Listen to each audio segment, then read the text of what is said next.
Just a little while longer, wanna pray. Can get you off of my soul, came to say thank you, Lord, just for loving me. Alright. Many times I do forget every need that you have met. Oh, thank you, Lord. I know you're showing me. Ooh, you are there when I am down and out. You're holding me. Your love is so amazing. Oh, it changed me. Say, so here I am with all I have. I raise my hands to worship you.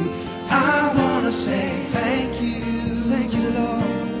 Oh, thank you for everything, for who you are. You cover me and touch my heart. I wanna say thank you.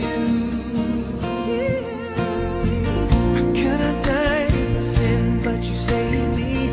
Didn't have any hope at all. You gave me peace divine, strength to carry on.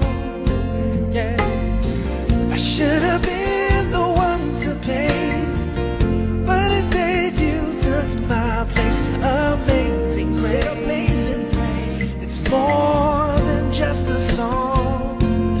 Even though I don't deserve your love for me, you look beyond the front, and you showed me mercy. Alright, you sing now. Come on.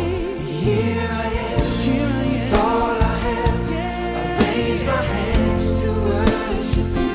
I wanna say thank you. Oh, thank you for everything, for who you are. You cover me and touch my heart. I wanna say thank you. Yes, Lord, I wanna say thank you for the sun. Lord, thank you. Lord, we thank you for the rain.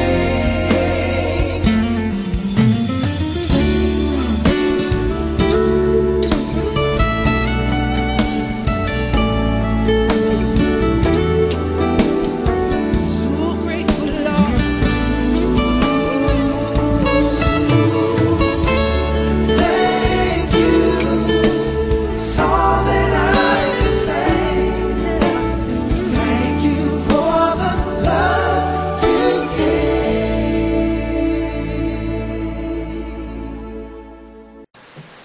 Hi! Hello po sa inyong lahat dyan, mga tagahibong. Kumusta po kayo? Kami po dito, okay naman.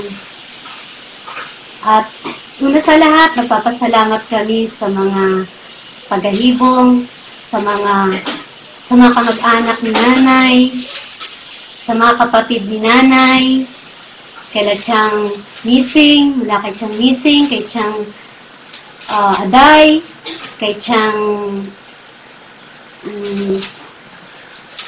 baby, kay siyang Diding, at sa kanilang mga asawa, kaya siyang Toting, kay siyang Vic, kaya kay siyang Celso, sa lahat ng mga Chong at Chang namin dyan. Maraming salamat sa pagdalo niyo. Napaka-importante po ang araw na ito para sa death anniversary ni nanay o sa tribute ni nanay. At alam kong sa oras na ito, nagsasama-sama kayo dyan, tayo, at naging bahagi kayo sa oras na ito. At nagpapasalamat din kami sa Panginoon una sa lahat dahil pinipon kayo, mga kamag-anak ni nanay, sa lugar na yan. At alam ko na may planong Panginoon sa bawat isa sa inyo at sa bawat isa sa atin. Kaya't maraming salamat sa Panginoon sapagkat ang araw na ito ay napakahalaga para sa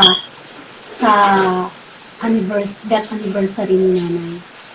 At ipaalala yung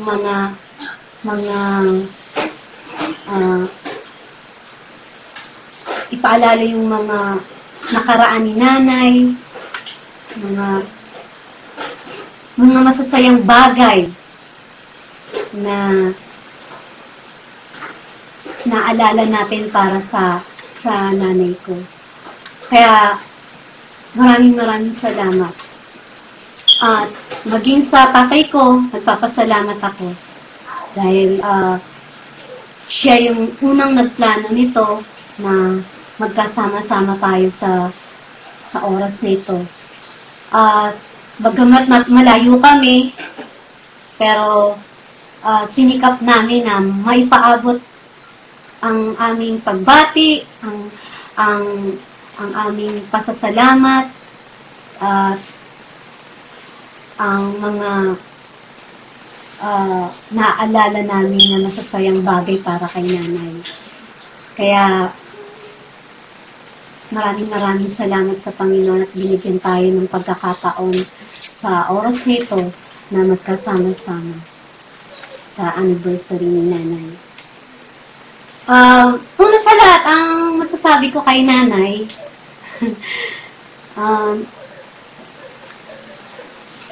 tunay nga napakadakila ng nanay namin yan. Dakilang ina masasabi sapagkat lahat ng mga katangian bilang ina nasa nanay ko na. Ayoko umiyak. Pero si nanay talaga napakadakilang ina na masasabi ko. Dahil pinalaki nila kaming maayos, pinalaki kami na maging maayos at naging modelo sila para sa amin. Sinali masasabi ko, isang mabait na ina, maalaga, maintindihin, maasikaso, maayos, at meron siyang mataas na expectation para sa amin. Kasi talagang sinisikap kami nila, nanay, yung tatay, na mapalaki ng maayos. Kaya, hindi kami makakarating sa ganito. Masasabi ko dahil sa nanay ko. Sapagkat, alam ko na masaya si nanay dahil ayaw niya na, gusto niya yung mataas ang expectation ng nanay namin para sa amin. Kasi napakasipag niya siya yung naging ehemplo namin sa kasipagan. Kaya, nagpapasalamat kami dahil isa siya sa naging ina namin. Ayoko. Marami akong naaalala kay nanay na napaka sayang bagay na mga naranasan namin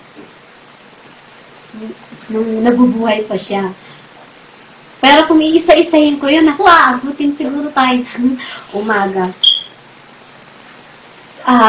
Ang maaalala ko lang, ang masasabi ko lang sa nanay ko, yung mga importanteng bagay na nagawa niya sa amin.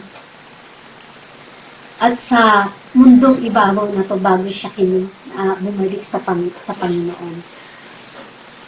Kaya, una sa lahat, ang unang pinapasalamatan ko sa Panginoon, bago niya kinuha si nanay, tunay na nakakilala mo na siya sa ating Panginoon bilang Panginoon at sarili niyang tagapagligtas. Kaya, at hindi lang yun, kundi naggamit pa siya sa gawain ng Panginoon. bago siya kinuha ng Lord. Kaya alam ko sa oras na ito, si nanay ang siyang nananalangin para sa atin doon sa langit, sa piling ng Diyos. Kaya alam ko na kaya tayo nagiging matagumpay sapagkat isa si nanay sa nananalangin na doon sa piling ng Diyos na maging maayos tayo sa dito. At alam ko ng panalangin niya, lahat tayo ay makasama natin siya doon sa piling ng Diyos. Kasi si nanay ang taong mataas ang expectation sa buhay. Talagang masasabi ko, napakamatyaga ni nanay, Before and after. And after. Maraming magandang umaga hapon ba? Hapon sa inyong lahat yan. Sa Ibong, saan pa? Sa panig ng mundo. O sa mga tiyahin at sa mga tiyuhin ng pamilya ng asawa ko, si Dave. At kami ay magpapasalamat sa Panginoon dahil sa haba ng taon na si nanay ay nawalay sa amin. Ngayon ay pinagkaisa namin na magkaroon lang ng anibersaryo ang kanyang kamatayan.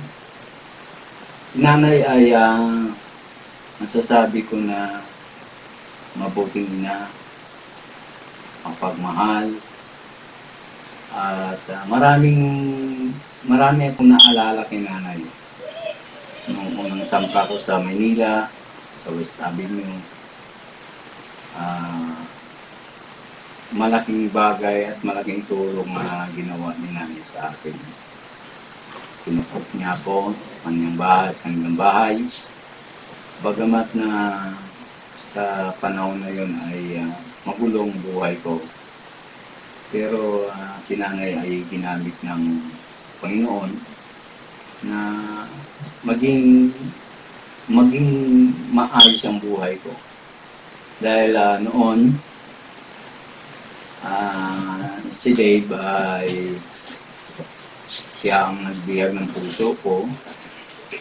At alam niyo naman yung istorya at ang panahon na yun na si nanay ay gusto niya makatapos si David ng pangarap niya makatapos ng pag-aaral, ng architecture, makagawa ng plano. Pero hindi naman nabigo si nanay. Si Dave nakagawa naman ng planong pang-pamilya. At may kasama naman na bonus na isang apo na lang na hindi niya nakita.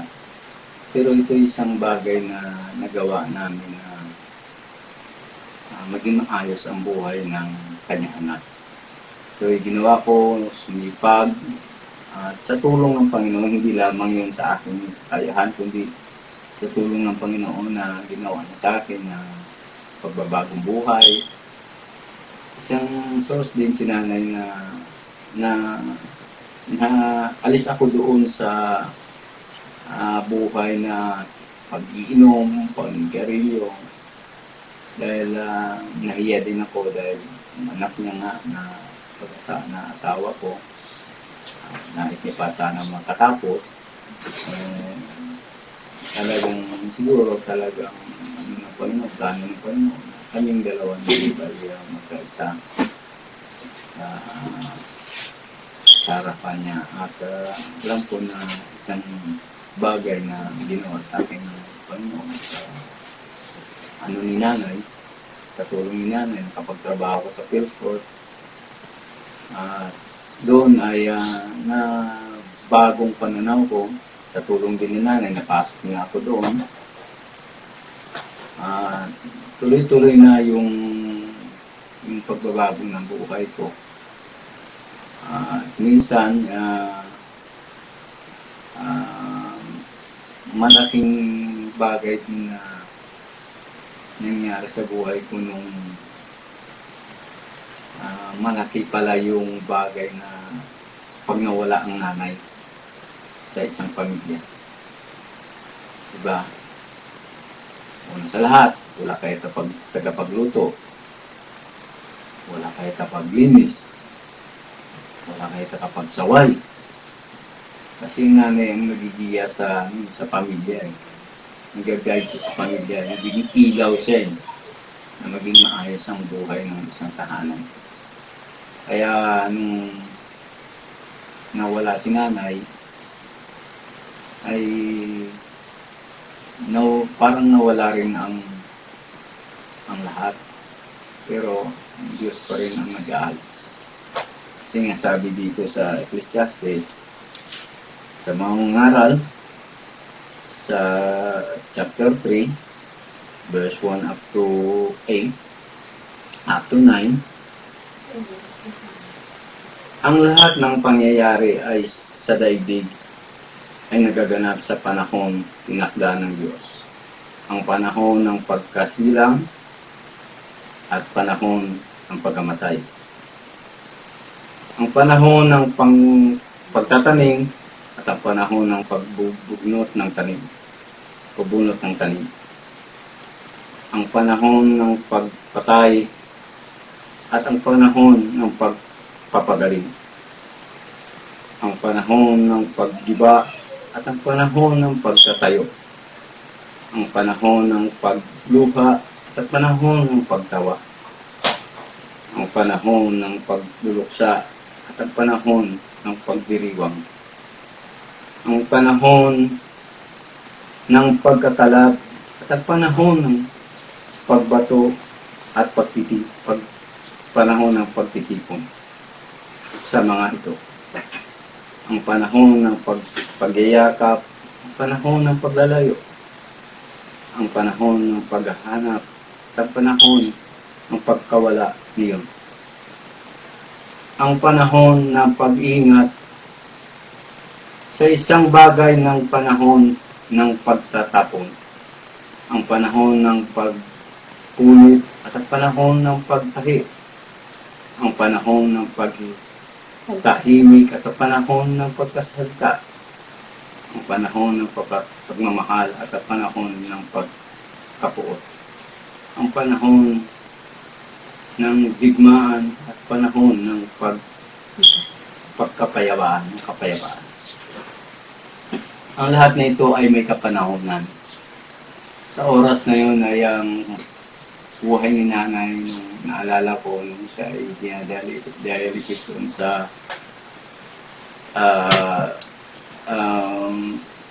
ano bang hospital nun? Sa Timog, sa West. Archindat? Sa West Avenue. West Avenue. Ang naalala ko doon, hindi, sa may kidney institute. Nakita ko yung paghihirap ni nanay. Nakita ko yung hirap ng buhay na mayroong sakit, mayroong karamdaman, na pilit mo ang sarili mo mabuhay. Alang-alang sa pamilya mo, Hello po sa mga taga-Hibong. Kamusta po kayo dyan? Tagal na rin bago tayo nagkita. Tsaka sa mga kamag-anak ko, mga lolo-lola ko. Hindi ko kilala lahat. Pero, hello po. Na-miss ko na po dyan. Una po sa lahat, nagpapasalamat po ako sa buhay ng lola ko. Papasalamat ako kay Lord. Kahit pa naabutan ko lang siya mga 15 years old pa lang ako nung nawala na siya. Pero marami pa rin akong naalala.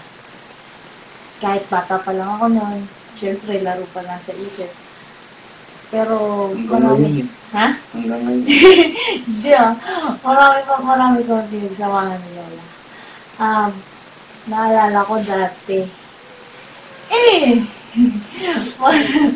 nung bata pa ako, nung nagtatrabaho pa siya, nung malakas pa siya, wala pa siyang sakit. Lagi niya ako naalala, kaya ako sa lubungan, mga pagkain, mga laruan. Ayun, hindi niya ako nakakalimutan. Tapos, hanggang sa lumaki ako, ilang elementary, tumira ako sa Hibong, tsaka sa Sorsogon, ng ilang taon din. Alala ko napaka masiyahin, masikaso niya, nagluluto niya kami laging lolo. Basta nakakamiss si Lola. Lagi namin, lagi kami kukwentuhan, nagbibiruan, maloko rin kasi si Lola.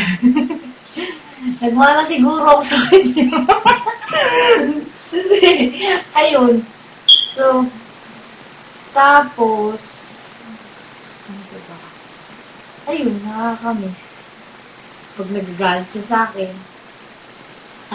yung talagang sinasaway niya ako pag talagang hindi tama ginawa ko. Minsan. Pero hindi niya ako pinalo.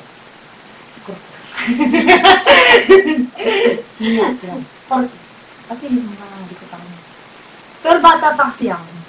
Pero siguro masasabi ko kung makikita niya kami ngayon, ayun, siguro mas lalo siyang saya. Ayun, kasi Hindi niya nakita. hindi niya nakita yung apo niya sa akin. Ayun. Kasi, hindi, kasi nakita ko, di ba, masaya siya nung kay EJ. Gusto sa mga apo niya. Lalo pa siguro pag nakita niya si JD. Ayun, wait.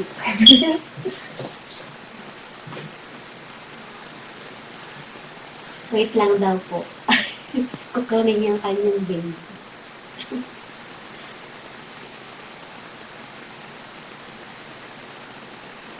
Naibigay ko sa iyo.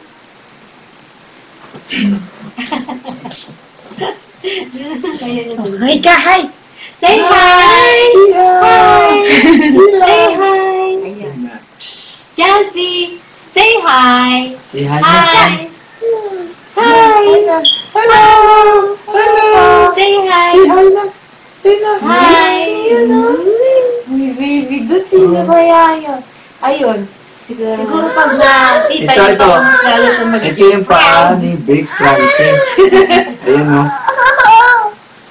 Yung mata niya kay Lola Ellen kasi sinipit. Halika na kayo, Lola. Ayun. Halika na. Ayun, abudut. Natuloy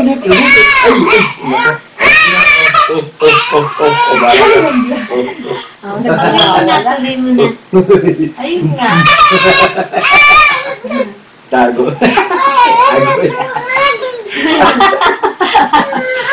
Sige na. Umawag ka pa dyan. Sige na, oh. Ayan ang bida. Wala ka na ako dyan dito.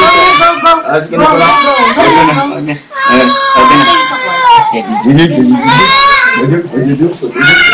Hayaan mo na siya manonood. Ayan. Ulit na dyan. Yung storbo na yung panonood dyan ng TV. Ganyan yun yan, hayop ko. Gusto niya magpakalga, tapos natayo ka na. Dito ka pa mo. Ayun, watch ka TV dito. Watch TV, oh. Sige. Who's that? Ayan. Ayun na nakaupo. At wait, manood tayo. Ayun nga, siguro kung makikita niya si JD, masaya siya, masaya. Pero okay na rin. Tsaka siguro kung buhay pa siya ngayon, baka nakapunta siya dito sa akin. Pero much better na rin kasi alam naman namin kung nasan siya ngayon. Na nandun na kasama siya ni Lord. Mas masaya siya. Kaya magbabait kayo kasi kunin kayo ni Lord.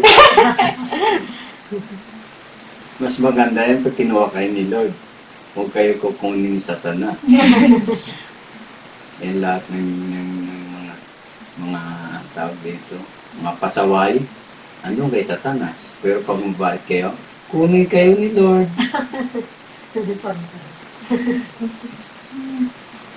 Once again, nagpapasalamat kami sa lahat ng dumalo sa gabi nito. Kaya, o sa araw na to. Kaya, kumusta na lang po sa lahat. May God richly bless you. And, happy